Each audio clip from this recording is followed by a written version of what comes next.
The Teamsters Union is expanding its strike against Amazon. They say they represent 10,000 workers and contractors demanding better pay and working conditions. But Amazon says those on the picket lines are not employees. So what's going on here? Let's bring in ABC's Faith Abube. Faith, this is really becoming a war of words. What impact could this have? Yeah, Rachel, delivery drivers here for Amazon at this location tell me that they have not clocked back into work since last Thursday, choosing instead to be here on the picket lines. They're also losing out on their regular paychecks this holiday season as they try nationwide to bring Amazon to the bargaining table. The strike has grown this weekend since it started coast to coast at 7 Amazon locations. The Teamsters Union leading the effort, saying there are almost 10,000 Amazon workers on the picket lines demanding contracts that offer safer work conditions, higher wages, and better benefits. So far, though, the e-commerce giant has refused to even negotiate, calling this a protest, not a strike. They claim because there is no work stoppage and the majority of the people on the picket lines are not their employees. But Rachel, the reality here is we're just 3 days away from Christmas. The National Retail Federation estimates more than 20% of holiday shoppers spent the weekend busy buying last-minute gifts. But Amazon says the Teamsters Union actions will not affect their deliveries. Rachel. Amazon saying it will not affect their deliveries, right? Faith Abube on this developing story. Faith, thank you for your reporting tonight. Returnants won't have sugar plums dancing in their heads this Christmas Eve. Instead, they will have visions of lottery riches. The Mega Millions jackpot has grown to at least $944 million. The next drawing is on Tuesday. The odds of winning are just 1 in more than 302 million. During the peak holiday travel time, experts say that today and tomorrow, for those returning home, the busy day will be January 2nd. Here is a live look right now at the George Washington Bridge. There's cars on there, but it doesn't seem too jammed up right now. Port Authority is expecting, however, nearly 14 million travelers on the crossings and at the airports this holiday season. But there is some relief as well. The MTA is providing extra transit service, and non-emergency roadwork at the bridges and tunnels is being suspended through New Year's Day. But now the question is, will the weather be nice and whether or not things will warm up? And for that, we have Audrey Puente. Good evening, Arthur. It is another frigid day across the tri-state area, and it's taking us into another cold night, too. The high temperature in Central Park was only 21 degrees. We reached that at about 2:45 earlier this afternoon, and the last time we were this cold for our afternoon high was on Christmas Eve 2 years ago. That was back in 2022. So far, the recorded low for the day is 14 degrees. That's our current temperature in the park, and you can see those numbers are well below normal for this time of year. So right now, as I mentioned, we're at 14 in Central Park. That's our low for the day so far. We have clear skies, too, being reported there. 15 degrees out at LaGuardia. It's 13 down in Atlantic City. But, of course, when we factor in the winds, it does feel a bit colder than the actual temperature reading on the thermometer. We have clear skies overhead here in the tri-state. That's the same case throughout the entire Northeast. We have high pressure in control, and that's going to give us a clear and quiet evening. We're not expecting any rain or snow for that matter. We're going to start off tomorrow with plenty of sunshine. Of course, it'll be another frigid start to the day with our readings in the teens by 8 a.m. And it looks like we're going to see increasing clouds tomorrow and another chance of snow. The details coming up. Arthur? All right, thank you, Audrey. Well, the suspect in the shooting death of United Healthcare CEO Brian Thompson is set to appear in a Manhattan courtroom tomorrow. Our Stephanie Bertini is in the newsroom right now with more on Luigi Mangioni's arraignment on state murder charges. Stephanie. Hey, Arthur, yeah, we continue to follow this major case. Mangioni is facing serious state charges here, and he's also facing state charges in Pennsylvania. On top of that, federal charges that could bring on the death penalty if he's found guilty. 26-year-old Mangioni is facing murder, stalking, and firearms charges on the federal level. He was escorted last Thursday by heavily armed officers brought from Pennsylvania to Manhattan, where he appeared in a packed courtroom to face the federal crimes he's accused of. The New York State indictment charges Mangioni with murder as a terrorist act. He will be arraigned tomorrow inside a lower Manhattan courtroom, and also Mangioni faces forgery and firearms charges out of Pennsylvania. We asked a legal expert to weigh in on what multiple trials could look like. He said the New York State case is expected to go first, adding the Pennsylvania charges are secondary when compared to the federal and state crimes he's facing here. Take a listen. The prosecutors have stated that the state case in New York is going to go first. It doesn't have to. Sometimes it can be just something like witness availability or court availability. Most people are looking at what he'll be convicted of, but he might try to mount a psychological defense saying that he was either temporarily insane or he temporarily had diminished actuality or capacity, depending exactly how they phrase it in New York state law. And in federal court, he could also try to make that defense. But very difficult, high mountain for a defendant to climb, even if the government technically has the burden of proof.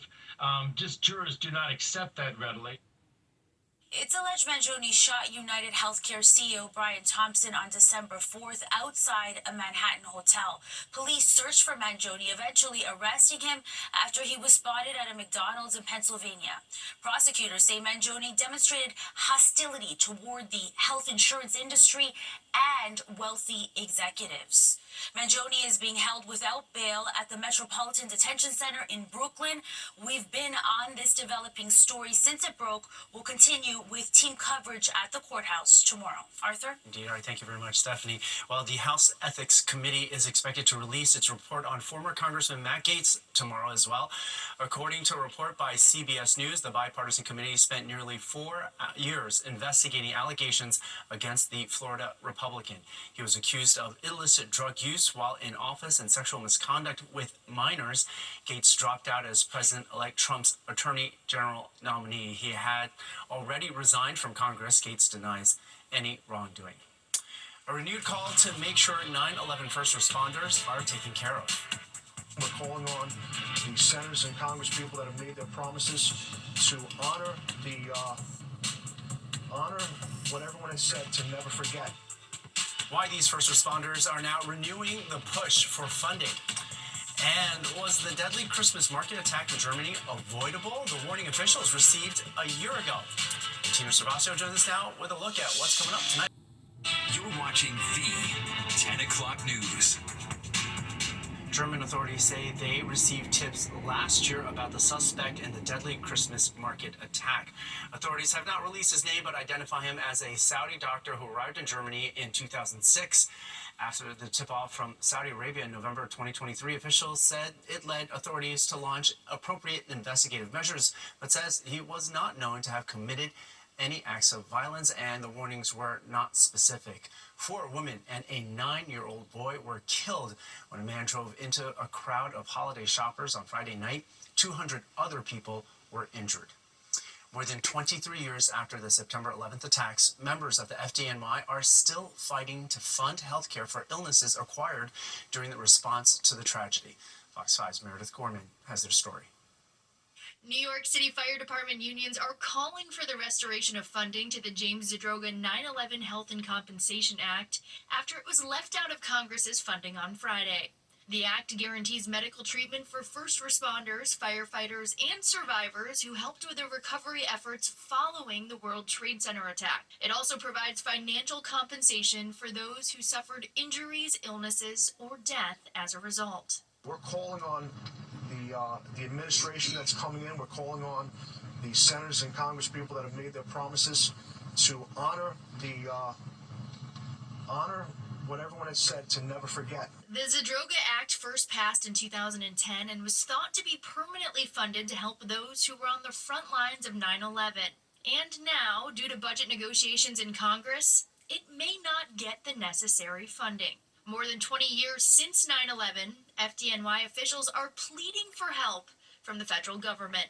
We restored stability, we gave people hope, and we did the job very few were willing to do. Very few were even willing to come south to Canal Street, no less walk on a pile of debris that you knew was probably killing you with every step you took. And what are we asking in for return? Funding, so we could live a little bit longer and a little bit healthier. Is that too much to ask? Advocates saying that those heroes who answered the call on 9/11 should not have to beg the federal government for financial help, especially financial help that they were already promised.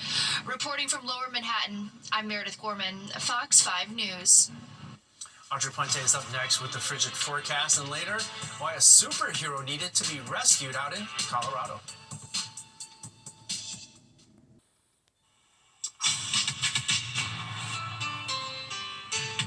Time now for a look ahead at some stories happening this week. A big week for the faithful. Christmas is Wednesday, and that means midnight Christmas Mass at St. Patrick's Cathedral. Cardinal Dolan will once again lead that Mass. If you can't get there in person, not to worry, it will also be live streamed. And the late night holiday fun continues, but for those celebrating Hanukkah, the Maccabee Bar pop-up is returning.